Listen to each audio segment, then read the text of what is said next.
अनुपमा अपने कैफे में काम करते हुए बंकू के बारे में सोच रही होती है। उसे हैरानी होती है कि बंकू अभी तक कैफे क्यों नहीं पहुंचा। तभी कुछ बड़े कस्टमर्स वहां आ जाते हैं। अनुपमा उनका स्वागत करती है और बताती है कि उनका ऑर्डर तैयार है। इसके बाद वो दिग्विजय से कहती है कि किसी तरह बंकू को बुला लिया जाए, क्योंकि उसके बिना काम संभालना मुश्किल हो रहा है। दूसरी तरफ अनुज कैफे में राही अकेले एक बड़े ऑर्डर को पूरा करने की कोशिश कर रही होती है।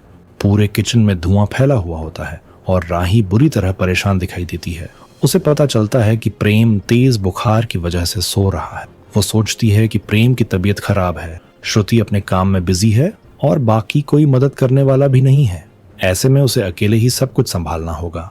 राही मदद की उम्मीद में श्रुति को फोन करती है और उससे किसी कुक को भेजने की गुजारिश करती है, लेकिन श्रुति उसकी बात सुनने के बजाय उसे ही जिम्मेदारी निभाने की सलाह देती है और फोन काट देती है। ये सुनकर राही और ज्यादा परेशान हो जाती है, लेकिन फिर भी हिम्मत नहीं हारती और काम में लग जाती है। इधर शाह हाउस में लीला और बापूजी हमेशा की तरह नोकझोंक कर रहे होते हैं। बापूजी मजाक में लीला को तूफान बताते हैं तो लीला नाराज हो जाती है। इसी बीच बापूजी एक भविष्यवाणी पढ़ते हैं जिसमें लिखा होता है कि आज का दिन सभी के लिए भारी पड़ सकता है। लीला इस बात को मजाक में टाल देती है।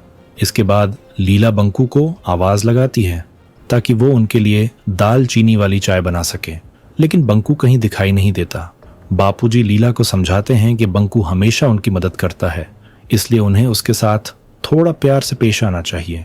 लेकिन लीला अपनी पुरानी आदत के मुताबिक उसे घर का सदस्य मानने से इनकार कर देती है। तभी ईशानी वहां आती है और बंकू के बारे में पूछती है।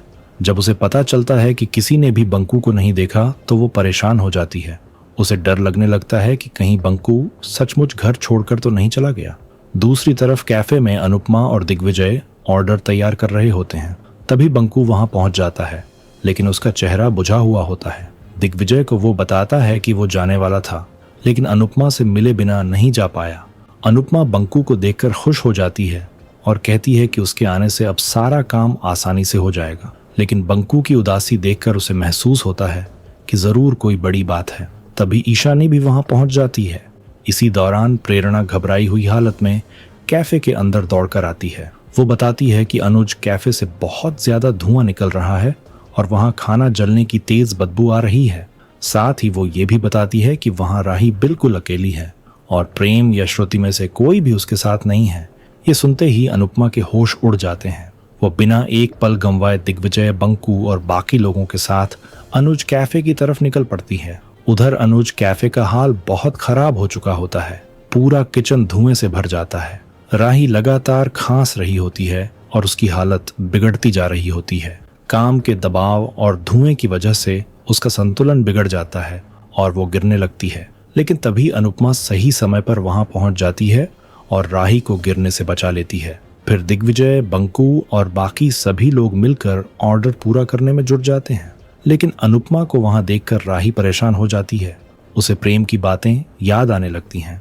वो डर जाती है कि अगर प्रेम को पता चला कि अनुपमा ने उनकी मदद की है तो बहुत बड़ा बवाल हो जाएगा। इसी वजह से राही हाथ जोड़कर अनुपमा से वहां से जाने की विनती करती है। वो कहती है कि प्रेम कभी भी ये बर्दाश्त नहीं करेगा कि उसकी माँ ने उनकी मदद की हो।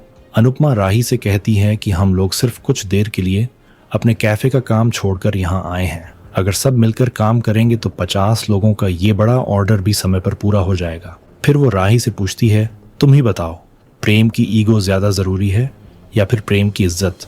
ये सुनकर राही चुप हो जाती है। अनुपमा को याद आता है कि कुछ दिन पहले प्रेम ने गुस्से में उसे इसी कैफे के अंदर आने से रोक दिया था, लेकिन आज जब उसने अपनी बेटी को मुश्किल में देखा तो एक माँ खुद को रोक नहीं पाई।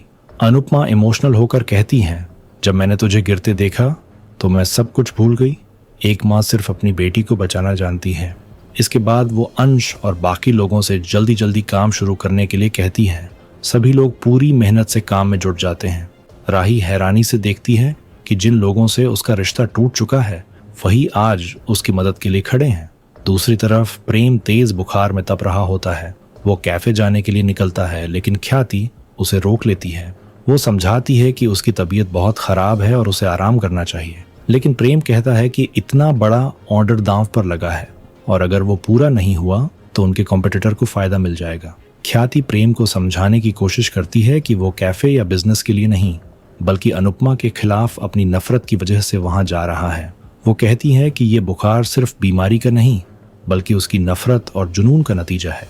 ख्याति उसे समझाती है कि वो दूसरों का नहीं बल्कि अपना ही नुकसान कर रहा है, लेकिन प्रेम साफ कह देता है कि वो अनुपमा की जीत कभी नहीं देख सकता। वो ख्याति की एक भी बात नहीं सुनता और वहां से निकल जाता है। इसी बीच तोशु गौतम को कैफे की सारी खबर दे रहा होता है। वो बताता है कि अनुपमा अपनी पूरी टीम के साथ राही की मदद करने पहुंच गई है। ये सुनकर गौतम बहुत खुश होता है। वो तोशु को पैसे देता है और कहता है कि अब असली खेल शुरू होगा। गौतम एक नई चाल चलते हुए मोटेबा को फोन करता है और उन्हें प्रेम के कैफे में मीटिंग के लिए बुला लेता है। फिर वो मुस्कुराते हुए कहता है कि थोड़ी देर में प्रेम भी वहां पहुंच जाएगा और मोटेबा भी। उसके बाद बहुत बड़ा तमाशा होने वाला है। दूसरी तरफ अनुपमा और उसकी टीम की मेहनत रंग लाती है। सभी मिलकर पूरा खाना तैयार कर लेते हैं और समय पर पैक भी कर देते हैं। तभी एम्बेसी का ऑफिसर वहां पहुंचता है और कहता है कि जल्द ही कॉन्ट्रैक्ट पेपर भी साइन हो जाएंगे। ये सुनकर सभी खुश हो जाते हैं। काम पूरा होने के बाद अनुपमा अपने लोगों से चलने के लिए कहती है। वो देखती है कि राही कुछ कहना चाहती है लेकिन उसके शब्द बाहर नहीं आ पा रहे। तब अनुपमा उसके पास जाकर कहती है, हमें धन्यवाद देने की जरूरत नहीं है। हम यहाँ तेरे बुलाने पर नहीं अपनी मर्जी से आए थे और हो सके तो ये बात किसी को मत बताना क्योंकि हर कोई इसे समझ नहीं पाएगा। इतना कहकर अनुपमा और उसकी टीम वहां से निकलने लगती है, लेकिन तभी कैफे के दरवाजे पर प्रेम, मोटेबा और गौतम एक साथ आकर खड़े हो जाते हैं। प्रेम का चेहरा गुस्से से लाल होता है। उसी समय तोशु, लीला और बापूजी को भी वहां लेकर आ जाता है। अचानक पूरा माहौल बदल जाता है। कैफे में सन्नाटा छा जाता है। राही दौड़कर प्रेम के पास जाती है और उसकी तबीयत के बारे में पूछती है, लेकिन प्रेम की नजरें सिर्फ अनुपमा पर टिकी होती हैं। वो राही का हाथ पकड़कर अपने सिर पर रख देता है और उससे कसम खिलाते हुए पूछता है कि आखिर अनुपमा और उसकी टीम कैफे में क्या कर रही थी। राही डर और घबराहट में कुछ बोल भी नहीं पाती कि तभी अनुपमा उसके सामने ढाल बनकर खड़ी हो जाती है। वो साफ कहती है कि राही ने किसी को नहीं बुलाया था। अगर कोई सवाल है तो मुझसे पूछो। प्रेम कहता है कि वो अपनी पत्नी से बात कर रहा है। इस पर अनुपमा उसे याद दिलाती है कि पत्नी बनने से पहले राही मेरी बेटी है और हमेशा रहेगी। वो प्रेम को समझाती है कि राही इस पूरे कैफे में अकेली थी।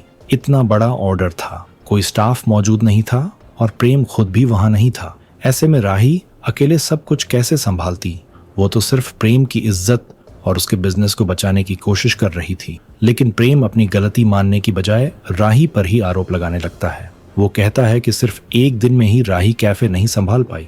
उसे शक होता है कि राही ने जानबूझकर अनुपमा और उसकी टीम को वहां बुलाया है। प्रेम के शब्द सुनकर राही की आंखों में आंसू आ जाते हैं। तभी प्रेरणा आगे आती है और राही का पक्ष लेती है। वो प्रेम से कहती है कि जिस काम को 8 लोग मिलकर पूरा कर पाए हैं उसे राही अकेले कैसे संभाल सकती थी। प्रेरणा साफ बताती है कि राही ने किसी को नहीं बुलाया था। उसने खुद कैफे से धुआं निकलते देखा था और उसी ने जाकर अनुपमा को खबर दी थी। प्रेम फिर भी एहसान मानने को तैयार नहीं होता। वो कहता है कि उसे किसी की मदद नहीं चाहिए थी। इस पर प्रेरणा उसे करारा जवाब देती है कि कोई भी यहाँ प्रेम के लिए नहीं आया था, सब लोग सिर्फ राही के लिए आए थे। दोस्ती प्रेम से टूटी होगी लेकिन राही से नहीं। ये सुनकर प्रेम और ज्यादा भड़क जाता है। इसी बीच मोटेबा भी राही को ही दोषी ठहराने लगती है। वो कहती है कि राही ने जरूर अपनी माँ को बुलाया होगा। अगर उसे मदद चाहिए थी तो वो किसी और को बुला सकती थी। उसे अनुपमा और उसके लोगों की जरूरत नहीं थी।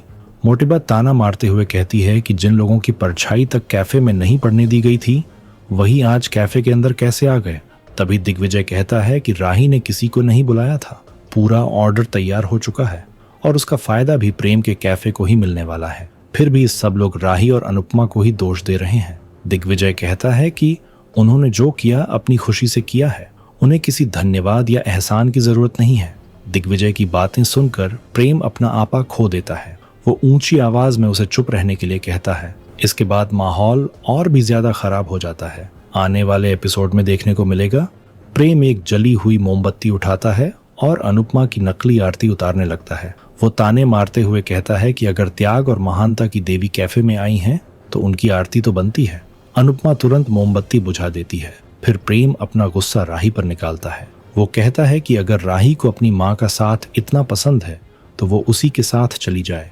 प्रेम यहाँ तक कह देता है कि आज के बाद राही सिर्फ अनुपमा की बेटी है, उसकी पत्नी नहीं।